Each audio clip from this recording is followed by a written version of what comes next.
तो ये आपकी बुक में है डायग्राम। फॉर एग्जांपल ये मैथ्स है यहाँ पे, तो यहाँ पे इसकी potential energy mgh, kinetic energy 0 है अगर ये एट रेस्ट में है, ठीक है। अच्छा, अब ये नीचे आ रहा है, जो ही ये बॉडी नीचे आएगा तो इसकी पोटेंशियल एनर्जी कम होती जाएगी। फॉर एग्जांपल ये यहाँ पे पहुंच गया ये बॉडी, ठीक है, इस मकाम पे ये वाला बॉडी यहाँ पहुंच गया बी पे। तो अब इसने कितना डिस्टेंस कवर किया है, x डिस्टेंस, ठीक है, कितना, और नीचे से हाइट कितनी बचेगी, टोटल h थी, उसमें से ऊपर वाले निकाल लें तो h माइनस एक्स। अब जरा गौर कीजिएगा कि पोटेंशियल एनर्जी का ताल्लुक नीचे वाली हाइट से होता है। तो जब ये मैस यहाँ पे पहुंचेगा तो पोटेंशियल एनर्जी बराबर होगी mg इंटू यहाँ से यहाँ तक हाइट h माइनस एक्स, जबकि काइनेटिक एनर्जी का ताल्लुक ऊपर वाली जो डिस्टेंस कवर किया है उसकी वजह से स्पीड से है, ठीक है। काइनेटिक एनर्जी बराबर है mgx, पिछला फासला देखती है।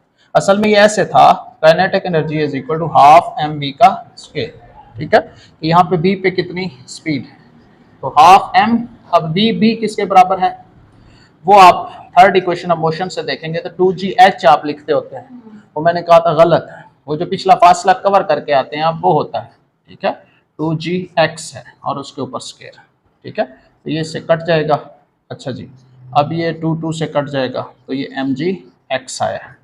तो याद रखें, तो यहाँ पे जब आप पहुँचे हैं ये वाला बॉडी, तो इसकी वेलोसिटी आपको पता हो कि इस मकाम पे इसकी वेलोसिटी कितनी है, ठीक है, या फिर पिछला फासला आपको पता हो कि कितना कवर करके है, वो यहाँ पे पुट कर देंगे तो काइनेटिक एनर्जी, ये काइनेटिक एनर्जी का फार्मूला, ठीक है। अच्छा, अब यही चीज, यही बॉडी जब यहाँ पे पहुंचेगा सी पे तो पोटेंशियल एनर्जी 0 है। बेशक ये जमीन को हिट नहीं हुआ, थोड़ा सा ऊपर है, लेकिन हम सपोज कर रहे हैं कि हाइट बहुत थोड़ी है, तो जैसे पोटेंशियल एनर्जी 0 और काइनेटिक एनर्जी उतनी ही है जितनी यहाँ पे पोटेंशियल एनर्जी थी, ठीक है, और वो किसके बराबर है, mgh के।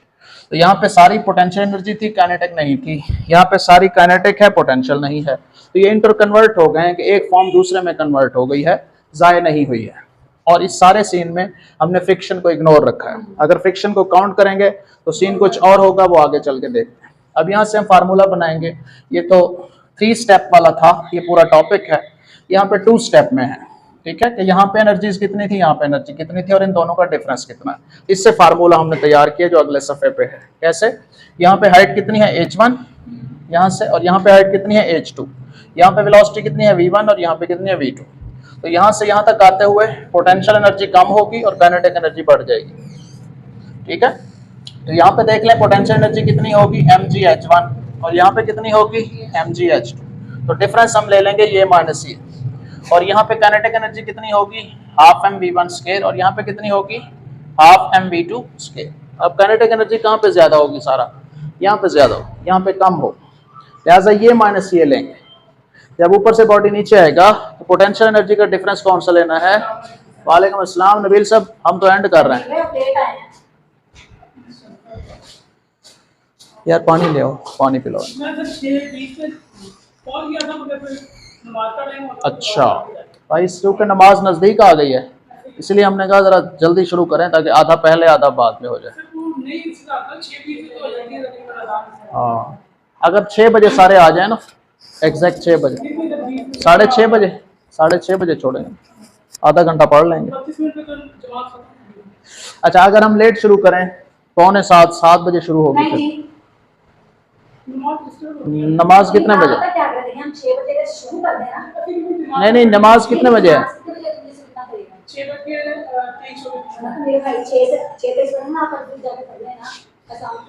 फिर 6:30 शुरू कर लें।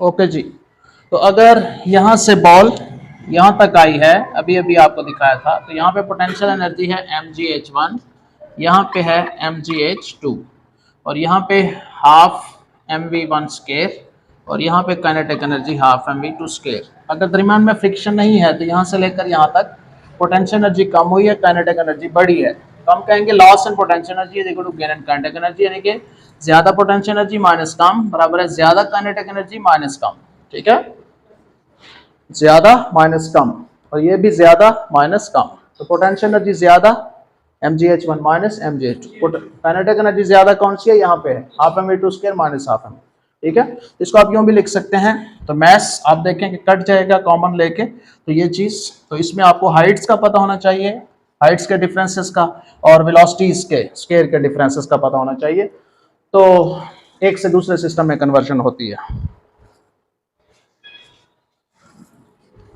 नेक्स्ट देखें, तो इसको हम इस्तेमाल भी करेंगे कुछ ही देर में।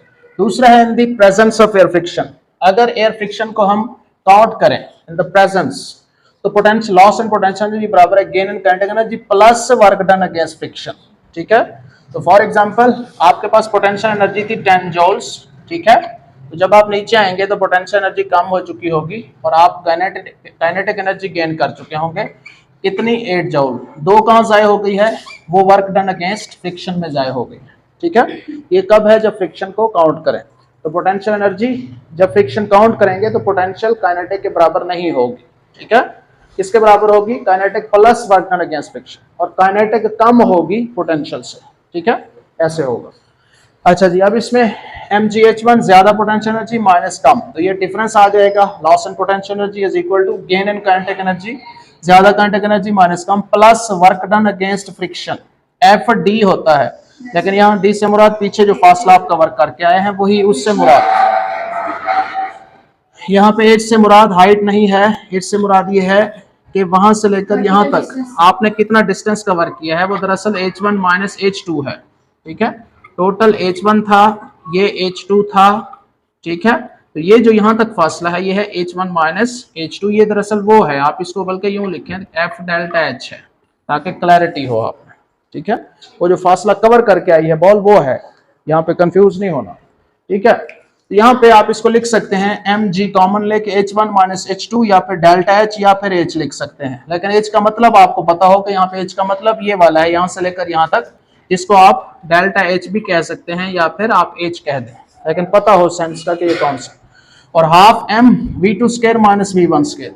अगर इनिशियल वेलोसिटी 0 है तो ये तो हो जाएगा खत्म, बाकी हाफ m v2 स्क्वायर है, आप उसको v2 स्क्वायर रहने दें या v स्क्वायर रहने दें, कोई इशू, प्लस fh, और h से मुराद वही है यहाँ से लेकर यहाँ तक का डिफरेंस जो कवर करके आया बॉडी, वो वाला फासला। ठीक है, तो आप इसको यूं भी लिख सकते हैं कि mgh minus fh is equal to half mv square.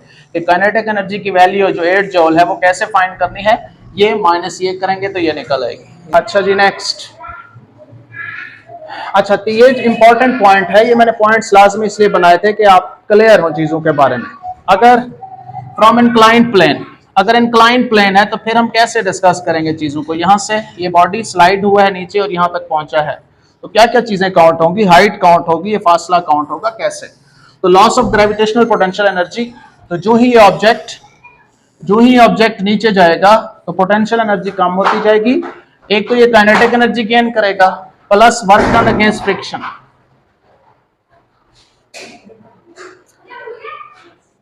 बहुत ही naughty. Loss of gravitational potential, तो ये बॉडी जब नीचे जाएगा तो पोटेंशियल एनर्जी कम होती जाएगी। एक तो इसकी काइनेटिक एनर्जी बढ़ेगी, plus work done by friction.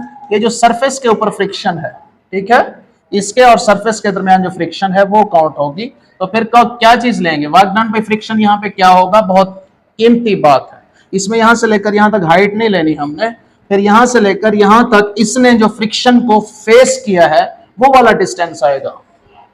ठीक है, यहाँ पे एयर फ्रिक्शन नहीं है, यहाँ पे उसकी जो सरफेस फ्रिक्शन है वो आएगी यहाँ पे। ठीक है, तो डिस्टेंस कितना है? d, ये काउंट होगा, ये नहीं काउंट होगा।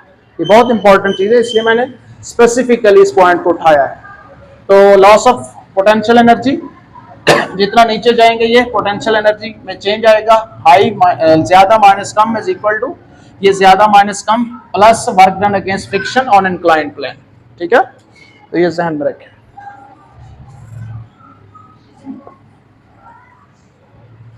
अच्छा जी, नेक्स्ट है वर्क। अच्छा, बॉडी पोस्ट अपवर्ड्स। अगर किसी बॉडी को आपने नीचे से ऊपर फेंका है फिर क्या होगा? अब वो यहाँ पे पहुंच गया है, आपने नीचे से उसको अपवर्ड फेंका था, तो अब क्या होगा? अब यहाँ पे काइनेटिक एनर्जी थी उसके पास, ठीक है, और उसकी वैल्यू कितनी थी? यहाँ पे उसकी काइनेटिक एनर्जी ज्यादा थी, ठीक है, यहाँ पे उसकी काइनेटिक एनर्जी कम थी। तो ज्यादा माइनस कम बराबर है, डिफरेंस जो आएगा वो किसके बराबर होगा? Potential energy. यहाँ पे पोटेंशियल एनर्जी कितनी थी? mgh1। यहाँ पे कितनी थी? mgh2। ज्यादा कहाँ पे थी? यहाँ पे। कम कहाँ पे? ये ज्यादा माइनस कम, प्लस एयर फ्रिक्शन भी अगर साथ थी तो यहाँ से लेकर यहाँ तक डिस्टेंस को h कह लें, ठीक है, या d कह लें, या s कह लें, या डेल्टा h कह लें, जो भी कह लें, और फ्रिक्शनल फोर्स F × h के बराबर। सही है, ये ध्यान में रखें, नीचे से ऊपर फेंकेंगे, ठीक है, तो काइनेटिक एनर्जी कम होती जाएगी, पोटेंशियल एनर्जी बढ़ती जाएगी। तो लॉस ऑफ काइनेटिक एनर्जी बराबर होगा गेन ऑफ काइनेटिक एनर्जी। अगर फ्रिक्शन नहीं है तो ये फैक्टर नहीं आएगा, लेकिन अगर फ्रिक्शन को काउंट करेंगे तो फिर ये भी आएगा। ठीक है, आपकी बुक में सिर्फ ऊपर से नीचे का है। हाँ, ये एंड में है, इसमें क्रिएटिव लर्निंग में देखें पॉइंट्स बने हुए हैं। हाँ जी, डायग्राम साथ बनानी है तो बना ले। ओके जी, नेक्स्ट है, ये है जी, ये भी केस है gravitational potential energy and elastic potential energy. For example ये एक ऑब्जेक्ट था ऑफ मास m और इसके पास पोटेंशियल एनर्जी थी mgh। इसको कहते हैं ग्रेविटेशनल पोटेंशियल एनर्जी। ठीक है, मैंने यहाँ पे एक स्प्रिंग रखा हुआ था, ठीक है, और मैंने क्या किया, इसको छोड़ा और ये स्प्रिंग के ऊपर आके गिर गया। जब ये स्प्रिंग के ऊपर गिरेगा तो स्प्रिंग कुछ इस तरह से कंप्रेस हो जाएगा।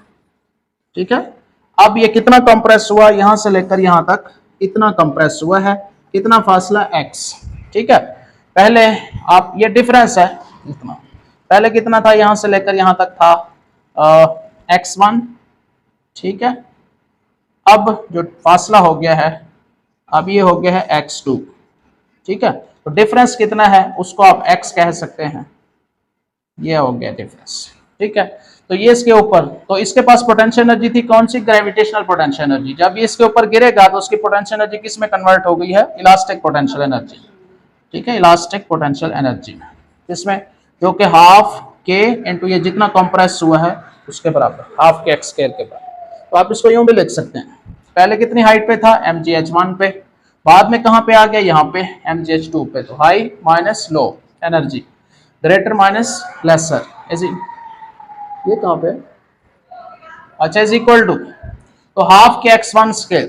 ठीक है, पहले स्प्रिंग कहां था, यहां तक था, तो उसके पास एनर्जी कितनी थी, हाफ के x1 स्क्वायर। अगर बिल्कुल नहीं थी तो यहाँ 0 आ जाएगा, माइनस बाद में कितना आ गया, हाफ के x2 स्क्वायर। ठीक है, तो डिफरेंस लेंगे तो वो आ जाएगा हाफ के डेल्टा x का स्क्वायर या x का स्क्वायर। ठीक है, और ये क्या आ जाएगा, mg into h1 minus h2, और इसको आप h भी लिख सकते हैं। तो सिंपली अगर आपको पता हो कि ये डिस्टेंस h है जो कवर करके आया है और जितना कंप्रेस की है वो x है, तो आप simply mgh is equal to half के x स्क्वायर इस्तेमाल कर सकते हैं। और इससे h भी फाइंड कर सकते हैं अगर बाकी दिए हुए हैं, m भी फाइंड कर सकते हैं बाकी दिए हुए हैं, x फाइंड कर सकते हैं अगर बाकी दिए हुए हैं। तो ये कब है, जब ग्रेविटेशनल पोटेंशियल एनर्जी किस में कन्वर्ट होती है, इलास्टिक में। ठीक है, इससे रिलेटेड एमसीक्यू भी आएगा और बहुत इंपॉर्टेंट है। किस तरह, हाँ हाँ, नहीं उसमें ये है, सही कह रहे हैं, x1 square minus x2 square ही आएगा। लेकिन अगर एक फॉर एग्जांपल 0 कर दें, ये बिल्कुल नीचे गिर गया है, ठीक है, कंप्रेस हो गया और x2 की वैल्यू 0 है, ठीक है, तो फिर ऐसे आ जाएगा, वरना वैसे ही आएगा आप जैसे कह रहे हैं, x1 square minus x2 square ऐसे ही आएगा। ठीक है, लेकिन अगर x2 0 कर दिया जाए तो फिर आ जाएगा हाफ के x1 स्क्वायर या हाफ के x स्क्वायर भी कह सकते हैं उसको। ठीक है, क्योंकि वो x1 फिर उतना ही होगा x के बराबर ही, जब ये कंप्रेस होकर सरफेस के साथ लग जाएगा तो x2 तो नहीं होगा, फिर वो सारा x हो।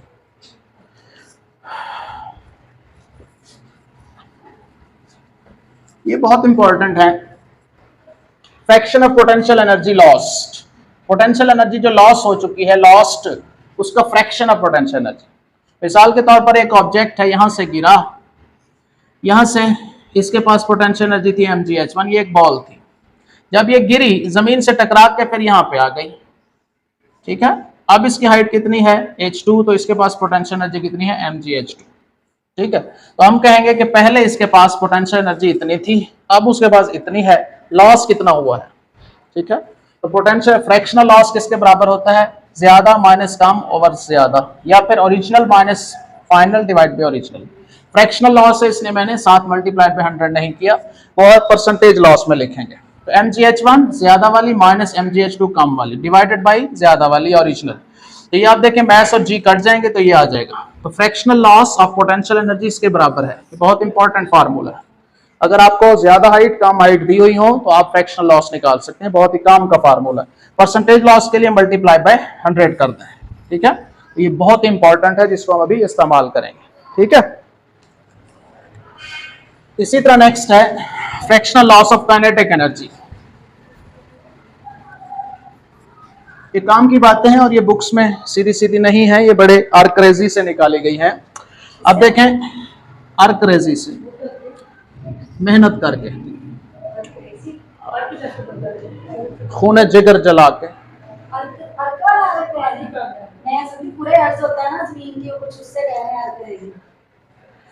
अच्छा, डॉक्टर बनने तो बाद इतना हो जाता, कोई मसला नहीं, दिमाग हिल जाता होगा। अच्छा, काइनेटिक एनर्जी 1। अच्छा, जब यहाँ पे है काइनेटिक एनर्जी 1 है, यहाँ पे है, जब ये बॉल नीचे से ऊपर फेंकेंगे, यहाँ पे पहुंची तो काइनेटिक एनर्जी 2 है। तो यहाँ से लेकर यहाँ तक पहुंचने में कितना फर्क आया है, ठीक है, काइनेटिक एनर्जी में कितना लॉस है। ऊपर फेंके तो कम होती जाती है ना, तो काइनेटिक एनर्जी में कितना लॉस है, तो फ्रैक्शनल लॉस, काइनेटिक एनर्जी ज्यादा या इनिशियल माइनस काइनेटिक एनर्जी 2 और kinetic energy 1, half mv1 square minus half mv2 square, यहाँ पे ज्यादा थी यहाँ पे कम थी, डिवाइड बाई हाफ mv, तो हाफ m कट जाएगा, बाकी ये बचेगा, ठीक है। तो fractional loss and kinetic energy का फार्मूला ये है। नेक्स्ट आपने ये याद रखना है। इसके बाद परसेंटेज लॉस के लिए 700 से मल्टीप्लाई करना है, ठीक है, यूं हो गया। तो ये भी अभी हम इस्तेमाल करेंगे कुछ फार्मूलों में। अच्छा जी, अब इसको देखें जी, professor series MCQ 104, a body is falling freely है तो इनिशियल वेलोसिटी 0 होगी। Which of the following is a constant of motion? इसमें बताएं कौन सी दो चीजों का सम या डिफरेंस कांस्टेंट है। A body is falling freely,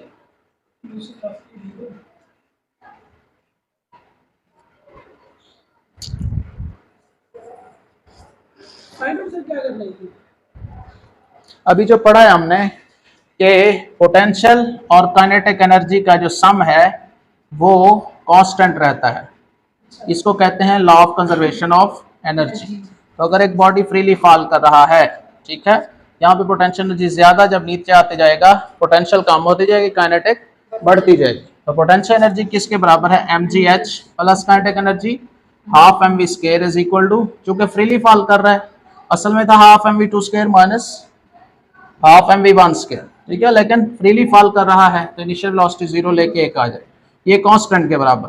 m जो आप कॉमन लेंगे, ठीक है, m कॉमन लेंगे, gh plus v square half v square, ये भी कांस्टेंट के बराबर, ठीक है। अब m not equal to, m भी कांस्टेंट है, m उधर चला जाएगा तो बॉडी जो फ्रीली फॉल कर रहा है वो भी कांस्टेंट है, तो gh plus half v square is equal to constant, तो gh plus half v square, that's constant.